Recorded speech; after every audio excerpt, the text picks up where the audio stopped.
السلام علیکم ورحمۃ اللہ وبرکاتہ۔ الحمد للہ وکفا وسلام علی عباده الذین اصطفى۔ اللہم صل علی محمد وعلی آل محمد کما صلیت علی ابراہیم وعلی آل ابراہیم انک حمید مجید۔ اللہم بارک علی محمد وعلی آل محمد کما بارکت علی ابراہیم وعلی آل ابراہیم انک حمید مجید۔ اللہم انفعنا بما علمتنا وعلمنا ما ينفعنا وزدنا علما۔ رب اشرح لي صدري ويسر لي امري واحلل عقدة من لساني يفقهوا قولي اما بعد۔ معزز ناظرین، خلاصہ مضامین قرآن کے سلسلہ میں آج ہماری 17ویں نشست ہے، اور آج ہم اللہ کی توفیق سے قرآن مجید کے 17ویں پارے کے مضامین کا خلاصہ سماعت کریں گے۔ اس پارے میں پہلے سورۃ الانبیاء ہے، اور جس طرح اس کے نام سے ظاہر ہے، اس میں کثرت کے ساتھ اللہ تعالیٰ نے اپنے انبیاء کرام علیہم السلام کا تذکرہ فرمایا ہے۔ اس کے ساتھ ساتھ اللہ فرماتے ہیں اقترب للناس حسابهم وهم فی غفلۃ معرضون۔ لوگوں کا حساب بہت قریب آ چکا ہے، لیکن وہ غفلت کے اندر منہ پھیرے ہوئے ہیں۔ حقیقت بات یہ ہے کہ ہر انسان کا حساب و کتاب قریب ہے، موت کا وقت ہر ایک کے قریب ہے، اور جب کوئی انسان مرتا ہے اسی وقت سے اس کی جزا اور سزا کا سلسلہ شروع ہو جاتا ہے۔ اس کے ساتھ ساتھ قیامت بھی قریب ہے۔ قیامت کی بہت ساری نشانیاں جو رسول اکرم صلی اللہ علیہ وآلہ وسلم نے اپنی زبان مبارک سے بیان فرمائیں ظاہر ہو چکی ہیں۔ بڑی بڑی نشانیاں باقی ہیں۔ یہ اس بات کی طرف اشارہ ہے کہ ہم اپنی آخرت کی فکر کریں، اپنی غفلت کو چھوڑیں، اور اللہ تعالیٰ کے دین کی طرف رجوع کریں، اللہ کے قرآن کی طرف رجوع کریں۔ پھر اللہ تعالیٰ نے اس بات کا تذکرہ فرمایا ہے کہ ام اتخذوا آلہۃ من الارض ھم ینشرون، کہ یہ لوگ زمین سے اپنے معبود بناتے ہیں، مٹی سے بت تراش کر اور مورتیاں بنا کر ان کو اپنا معبود بنا لیتے ہیں۔ اور پھر اللہ تعالیٰ نے اپنی توحید کی ایک عقلی دلیل بیان فرمائی۔ فرمایا لو کان فیہما آلہۃ الا اللہ لفسدتا، اگر آسمان و زمین میں اللہ کے علاوہ کوئی اور بھی الہ ہوتے تو یہ آسمان و زمین تباہ و برباد ہو جاتے، ان کا نظام درم برم ہو جاتا اور یہ باقی نہ رہتے۔ آسمان اور زمین کا نظام قائم ہے اور ستاروں کا نظام قائم ہے، یہ کائنات تباہ نہیں ہو رہی۔ یہ اس بات کی دلیل ہے کہ اس کائنات کا خالق اور مالک اور معبود ایک ہی ہے۔ اگر زیادہ معبود ہوتے تو اس کائنات کے نظام کے چلانے میں مشکلات پیش آتی، یہ نظام چل نہ سکتا۔ ہر معبود اپنی مرضی سے اس کائنات کا نظام چلانا چاہتا، نتیجہ کیا نکلتا کہ یہ نظام تباہ و برباد ہو جاتا۔ تو یہ اللہ تعالیٰ نے عقلی دلیل اپنی توحید کی یہاں پر بیان فرمائی ہے۔ پھر اللہ سبحانہ و تعالیٰ اس بات کا اعلان فرماتے ہیں، فرمایا کہ یہ جو کائنات ہے اس کے اندر اللہ تعالیٰ کے جو فرشتے ہیں، اللہ کی عبادت کرنے والے، وَمَنْ عِنْدَهُ لَا يَسْتَكْبِرُونَ عَنْ عِبَادَتِهِ وَلَا يَسْتَحْسِرُونَ يُسَبِّحُونَ اللَّيْلَ وَالنَّهَارَ لَا يَفْتُرُونَ۔ دن رات اللہ تعالیٰ کی تسبیح بیان کرنے والے ہیں۔ اللہ کے فرشتے دن رات اللہ تعالیٰ کی تسبیحات کو بیان فرمانے والے ہیں۔ پھر فرمایا کہ وَمَا جَعَلْنَا لِبَشَرٍ مِّن قَبْلِكَ الْخُلْدَ أَفَإِن مِّتَّ فَهُمُ الْخَالِدُونَ۔ اے میرے پیغمبر صلی اللہ علیہ وسلم، آپ سے پہلے جتنے بھی بشر دنیا میں آئے، ہم نے کسی ایک کے لیے ہمیشہ دنیا میں رہنا نہیں لکھا، یعنی جو بھی دنیا میں آیا اس کو جانا پڑا۔ تو کیا آپ جب دنیا سے چلے جائیں گے تو کیا یہ ہمیشہ رہیں گے؟ کیا مطلب آپ نے بھی دنیا سے جانا ہے اور انہوں نے بھی دنیا سے جانا ہے۔ کل نفس ذائقۃ الموت، ہر جان موت کو چکھنے والی ہے۔ پھر فرمایا وَنَبْلُوكُمْ بِالشَّرِّ وَالْخَيْرِ فِتْنَةً، فرمایا ہم تمہیں دونوں طرح آزماتے ہیں، خیر سے بھی اور شر سے بھی۔ یاد رکھیں، عام طور پر انسان جو ہے امتحان سمجھتا ہے تکلیف کو، مصیبت کو۔ جب کوئی بیماری آ جاتی ہے، تکلیف آ جاتی ہے، انسان کہتا ہے کہ جی آزمائش آ گئی، امتحان آ گیا۔ بھلائی اور خوشی کو انسان امتحان نہیں سمجھتا۔ اللہ تعالیٰ کہتے ہیں یہ دونوں امتحان ہیں۔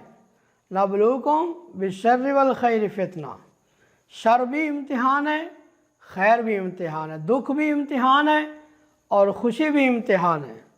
بلکہ اہل علم تو یہاں تک کہتے ہیں کہ جو خوشی ہے یہ زیادہ سخت امتحان ہے۔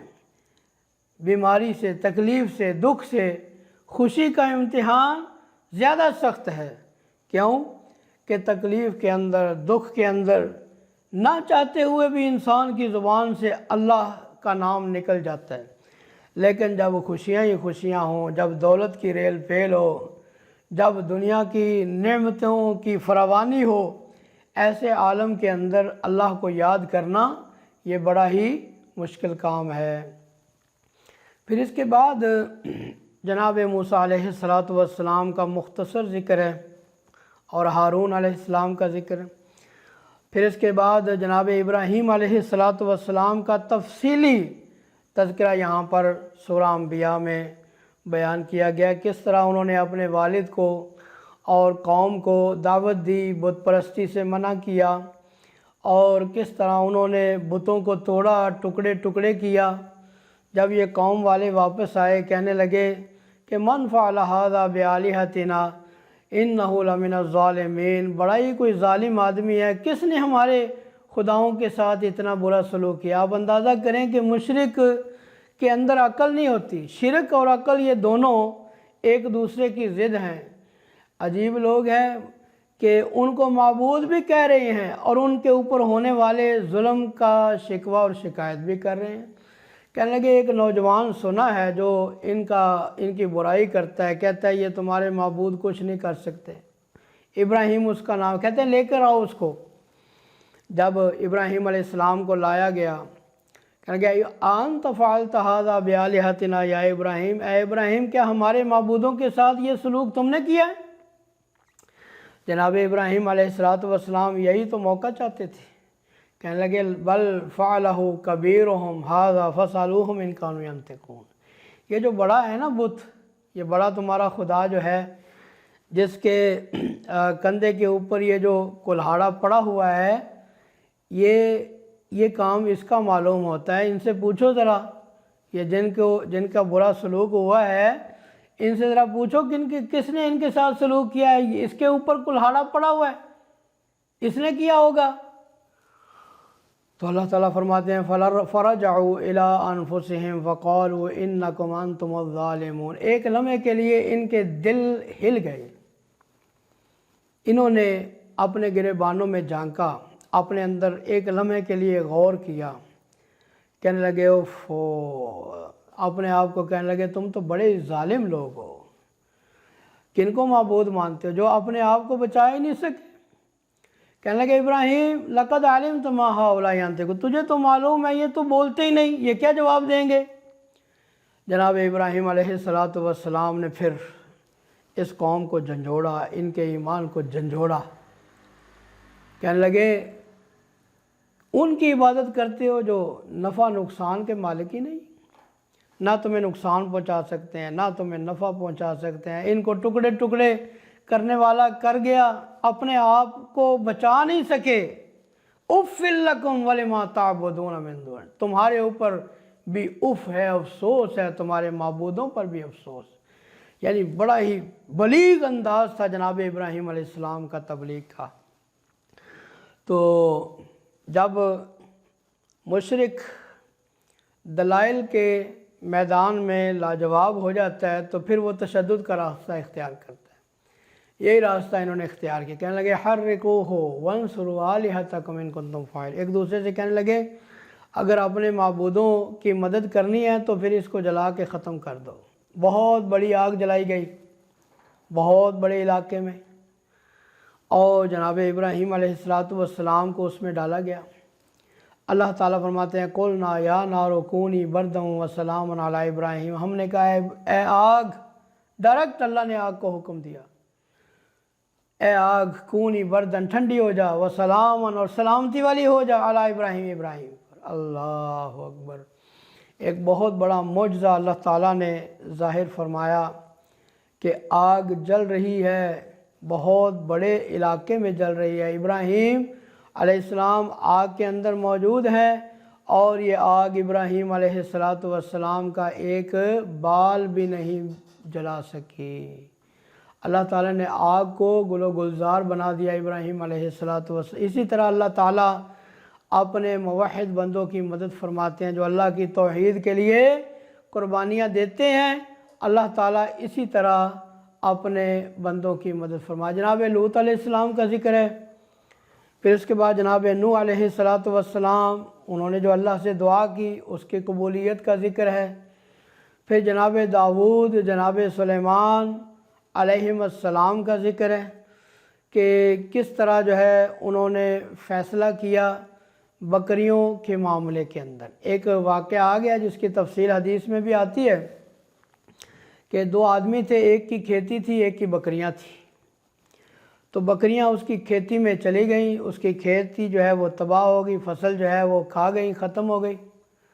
تو جناب داؤد علیہ السلام کے پاس یہ جھگڑا آ گیا، انہوں نے فیصلہ یہ کیا کہ جس کی بکریاں تھیں وہ لے کے جس کی کھیتی تھی اس کو دے دیں، فرمایا کہ یہی اس کا فیصلہ ہے۔ جناب سلیمان علیہ السلام کو جب پتہ چلا تو انہوں نے کہا نہیں، یہ فیصلہ درست نہیں ہے، واپس گئے، اس فیصلے کے اندر نظر ثانی ہونی چاہیے۔ کہا کیا فیصلہ ہونا چاہیے؟ کہا فیصلہ یہ ہونا چاہیے کہ بکریاں کھیتی والے کو دے دیے جائیں، اور کھیتی جو ہے وہ بکریوں کے جو مالک ہے اس کو دے دی جائے۔ کھیتی کا مالک بکریوں کو رکھے اور ان کے دودھ سے فائدہ اٹھائے، اور بکریوں کا مالک جو ہے وہ کھیتی کے اندر ہل چلائے، نئے سرے سے فصل لگائے، جب فصل اس مقام پہ پہنچ جائے جس وقت یہ خراب ہوئی تھی تو بکریوں کے مالک کو اس کی بکریاں واپس کر دی جائیں اور کھیتی کے مالک کو اس کی کھیتی واپس کر دی جائے۔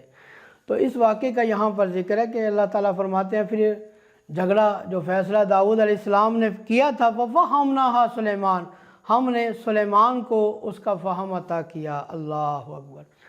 اور فرمایا کہ ہم نے داؤد علیہ السلام کے ساتھ پہاڑوں کو مسخر کیا تھا، اس طرح کہ جب داؤد علیہ السلام اللہ کا ذکر کرتے تھے تو پہاڑ بھی ان کے ساتھ اللہ کا ذکر کرتے تھے۔ اللہ اکبر۔ پھر جناب ایوب علیہ السلام کی دعا کا ذکر ہے کہ کس طرح اللہ نے قبول فرما کے ان کی تکلیف کو، بیماری کو دور فرمایا۔ جناب اسماعیل، ادریس، ذوالکفل کا ذکر ہے۔ پھر جناب یونس علیہ السلام کے مچھلی کے پیٹ میں جو انہوں نے دعا کی تھی، لا الہ الا انت سبحانک انی کنت من الظالمین، اس کا ذکر ہے۔ پھر کیسے اللہ نے اس دعا کو قبول کیا، اور حدیث پاک میں آتا ہے کہ مچھلی والے کی دعا کو اللہ کے سامنے پیش کر کے جو بھی انسان دعا مانگتا ہے اللہ تعالیٰ اس کی دعا کو قبول فرمائیں گے۔ اللہ اکبر۔ جناب زکریا علیہ السلام کی دعا کا ذکر ہے، کس طرح اللہ نے ان کو جو ہے وہ دعا کو قبول کر کے بیٹا عطا فرمایا، یحییٰ عطا فرمایا۔ یعنی یہ ذکر کیا جا رہا ہے ان انبیاء کی دعاؤں کی قبولیت کر کے کہ اللہ جو ہے وہ دعاؤں کو قبول کرنے والا ہے۔ سورہ الحج ہے، 17ویں پارے میں اللہ تعالیٰ فرماتے ہیں یا ایھا الناس اتقوا ربکم ان زلزلۃ الساعۃ شیء عظیم۔ لوگو اپنے رب سے ڈر جاؤ، قیامت کا زلزلہ بڑی چیز ہے، قیامت سے ڈرایا جا رہا ہے، قیامت کی ہولناکی کا تذکرہ کیا جا رہا ہے۔ اور روز محشر کیا حال ہوگا؟ فرمایا یوم ترونہا تذہل کل مرضعۃ عما ارضعت وتضع كل ذات حمل حملها وترى الناس سكارى وما هم بسكارى ولكن عذاب اللہ شدید۔ فرمایا کہ قیامت والے دن تم دیکھو گے کہ ہر دودھ پلانے والی اپنے بچے کو بھول جائے گی، چھوڑ دے گی۔ قیامت کے دن کی ہولناکی اتنی زیادہ ہوگی، ماں کو اپنے بچے کی ہوش نہیں رہے گی، اور حمل والیوں کے حمل گر جائیں گے۔ تم دیکھو گے کہ گویا لوگ نشے کی حالت میں، حالانکہ وہ نشے کی حالت میں نہیں ہوں گے، اللہ کے عذاب کی شدت ہوگی جس کی وجہ سے ان کے ہوش اڑے ہوئے ہوں گے۔ اللہ اکبر۔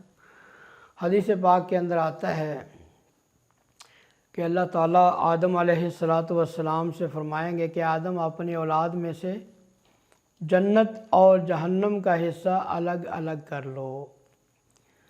اے اللہ، جنت کا حصہ کتنا اور جہنم کا کتنا ہے؟ اللہ فرمائیں گے ہر 1000 میں سے ایک جنت کے لیے اور 999 جہنم کے لیے الگ کر لو۔ اللہ اکبر۔ پیارے پیغمبر صلی اللہ علیہ وسلم نے فرمایا کہ جب یہ اعلان ہوگا تو لوگوں کے اوپر دہشت طاری ہو جائے گی، حمل والیوں کے حمل گر جائیں گے۔ اللہ اکبر۔ اللہ تعالیٰ ہمیں اپنی آخرت کی اور روز محشر کی فکر کرنے کی توفیق عطا فرمائے۔ فرمایا کہ قیامت کے بارے میں اگر تم شک کرتے ہو تو یہ دیکھو کہ ہم نے تمہیں کیسے پیدا کیا۔ پہلے مٹی تھے، پھر اس کے بعد نطفہ بنے، پھر علقہ بنے، پھر مضغہ بنے، پھر اس کے بعد ایک وقت مقرر تک تمہیں شکم مادر میں رکھا گیا، پھر ماں کے پیٹ سے تمہیں باہر نکالا، پھر تم جوانی تک پہنچے، پھر بڑھاپے تک پہنچے۔ تم اپنی پیدائش پہ، زندگی پہ غور کرو اور دیکھو کہ زمین جو ہے پہلے بنجر ہوتی ہے، پھر جب ہم اس کے اوپر جو ہے بارش نازل کرتے ہیں تو پھر یہ ہری بھری ہو جاتی ہے، سرسبز ہو جاتی ہے، طرح طرح کی انگوریاں اور پھل اور سبزے اگاتی ہے۔ تو بتایا یہ جا رہا ہے کہ جس طرح بارش نازل کر کے مردہ زمین کو ہم زندہ کر سکتے ہیں، اسی طرح ہم مرنے کے بعد تم کو بھی زندہ کر سکتے۔ ذَلِكَ بِأَنَّ اللَّهَ هُوَ الْحَقُّ وَأَنَّهُ يُحْيِي الْمَوْتَى وَأَنَّهُ عَلَىٰ كُلِّ شَيْءٍ قَدِيرٌ۔ فرمایا وہی اللہ ہے، وہ حق ہے اور وہی مردوں کو زندہ کرے گا۔ تو وَأَنَّ السَّاعَةَ آتِيَةٌ لَا رَيْبَ فِيهَا، اور قیامت آ کر رہے گی، اس کے آنے کے اندر کوئی شک نہیں۔ وَأَنَّ اللَّهَ يَبْعَثُ مَن فِي الْقُبُورِ، اور اللہ تعالیٰ قبروں میں جو مردے ہیں ان کو ضرور زندہ کرے گا۔ اللہ اکبر۔ پھر اس کے بعد اللہ تعالیٰ فرماتے ہیں کہ کچھ لوگ ایسے ہوتے ہیں کہ جو کنارے پر عبادت کرتے ہیں، اگر ان کو کوئی بلائی پہنچے، خیر پہنچ جائے تو خوش ہو جاتے ہیں، اور فتنہ ہو جائے تو پھر فتنے میں مبتلا ہو جائیں، تکلیف آ جائے تو پھر جاتے ہیں۔ اور پھر یہاں پر تفصیل سے بیت اللہ کا ذکر کیا گیا، مشعر حرام کا ذکر کیا گیا، ابراہیم علیہ السلام کو اللہ تعالیٰ نے جو حکم دیا بیت اللہ کو پاک اور صاف کرنے کا، اس کا ذکر ہے، اور کہا وَأَذِّن فِي النَّاسِ بِالْحَجِّ، لوگوں میں حج کا اعلان کرو، یَأْتُوکَ رِجَالًا وَعَلَىٰ كُلِّ ضَامِرٍ یَأْتِینَ مِن كُلِّ فَجٍّ عَمِیقٍ، لوگ بیت اللہ کی حاضری کے لیے آئیں گے، کوئی پیدل آئے گا، کوئی اونٹ پر سوار ہو کر آئے گا، اور دور دراز علاقوں سے لوگ یہاں پر آئیں گے، اپنی نظروں کو پورا کریں گے اور جو ہے اللہ کی نشانیوں کا مشاہدہ کریں گے، اللہ کا ذکر کریں گے۔ چنانچہ آپ جب حج کے اندر جاتے ہیں تو آپ وہاں پر دیکھتے ہیں کہ پوری دنیا کے ہر ملک کا باشندہ آپ کو وہاں پر ملتا ہے، ہر طرح کی بولیاں بولنے والے لوگ وہاں پر ملتے ہیں، اور ہر طرح کے رنگ کے، ہر طرح کی نسل کے لوگ وہاں پر ملتے ہیں، ہر ایک کا انداز رہنا سہنا، ہر ایک کی زبان اور ہر ایک کا کلچر آپ کو وہاں پر ملتا ہے، ثقافت ملتی ہے، اور آپ کو ایک بین الاقوامی ایک ایسا اجتماع حج کے اندر ملتا ہے کہ تمام رنگ اور نسل سے بالا تر ہو کر، زبانوں کی تفریق سے بالا تر ہو کر سارے کے ساری حاجی جو ہیں ان کے جسموں پر ایک ہی طرح کا لباس ہوتا ہے، کوئی امیر کوئی غریب نہیں، کوئی امیر نہیں، کوئی بادشاہ نہیں، کوئی حاکم نہیں، کوئی محکوم نہیں، سارے فرق مٹ جاتے ہیں، اور سارے کے سارے میدان عرفات کے اندر ایک ہی ترانہ گا رہے ہوتے ہیں، لبیک اللہم لبیک لبیک لا شریک لک لبیک ان الحمد والنعمت لک والملک لا شریک لک۔ یہ ایسا عظیم اجتماع ہے، اور اس کے اندر ایک ایسی عظیم تربیت کی جا رہی ہے مسلمانوں کے اندر، اتحاد، کہ ان کے اندر ایک ہی رشتہ ہے ایک دوسرے کے ساتھ، اور وہ کلمے کا رشتہ ہے، اللہ کے دین کا رشتہ ہے، دین اسلام کا رشتہ ہے۔ اور پھر اس ضمن کے اندر جو مشاعر ہیں ان کے احترام کا بھی ذکر کیا گیا کہ مشاعر حج جو ہیں ان کا احترام کیا جائے، مشاعر تعظیم، ان مشاعر کی تعظیم یہ ہمارے ایمان کا حصہ ہے۔ اس کی فضیلت بیان کی، فرمایا کہ یہ تقوی کی علامت ہے۔ جو مشاعر حج کا، جو حرم کا احترام کرتا ہے، مشاعر کا احترام کرتا ہے، مشاعر کیا ہیں؟ بیت اللہ، حتیم، صفا، مروہ، منا اور مزدلفہ، پھر عرفات، یہ سارے مشاعر ہیں۔ اور پھر حج کے جو اعمال ہیں یہ بھی مشاعر کے اندر شامل ہیں، بیت اللہ کا طواف کرنا، صفا مروہ کی سعی، یہ قربانی، یہ سارے مشاعر کے اندر شامل ہیں، وقوف عرفہ۔ تو فرمایا کہ ان کا جو احترام ہے یہ تقوی کی علامت ہے، یہ تقوی والے لوگ ایسا کرتے ہیں۔ اور فرمایا کہ حرم کی حدود کے اندر گناہ کو جو ہے اس کی مذمت کی گئی کہ یہ کتنا بڑا جرم ہے۔ جس طرح کہ بیت اللہ میں نیکی بڑھ جاتی ہے، نیکی کا درجہ بڑھ جاتا ہے، اسی طرح وہاں پر گناہ کا درجہ بھی بہت بڑھ جاتا ہے۔ اگر وہاں پر نیکی کا ثواب بڑھا چڑھا کے دیا جاتا ہے، اگر وہاں پر ایک نماز 1,00,000 نماز کا ثواب رکھتی ہے، تو اسی طرح وہاں پر اگر کوئی آدمی جا کر گناہ کرتا ہے، کوئی جرم کرتا ہے، تو وہ جرم بھی عام علاقے سے اس کی حیثیت زیادہ ہوگی۔ اسی ضمن میں قربانی کے جانوروں کا تذکرہ کیا گیا کہ یہ بھی اللہ تعالیٰ کے جو ہیں شعائر میں سے ہیں۔ قربانی کے جو جانور ہیں ان کا بھی احترام کیا جائے۔ ان کے گوشت کے حوالے سے بتایا گیا کہ تم خود بھی کھا سکتے ہو، غریبوں کو بھی تقسیم کر سکتے ہو، اور ساتھ یہ بتایا گیا کہ لن ینال اللہ لحومها ولا دماؤها ولکن ینالہ التقوی منکم۔ اللہ تعالیٰ کو تمہارے جانوروں کا گوشت اور اس کا خون نہیں پہنچتا۔ قربانی کا فلسفہ کیا ہے؟ اللہ کو تمہارے جانوروں کا گوشت اور خون نہیں پہنچتا، اللہ تعالیٰ کو تمہاری طرف سے تقوی پہنچتا ہے۔ اللہ کو تمہارا تقوی دیکھنا مقصود ہے کہ اس قربانی کے پیچھے تمہارے دلوں میں تقوی کتنا پیدا ہوا۔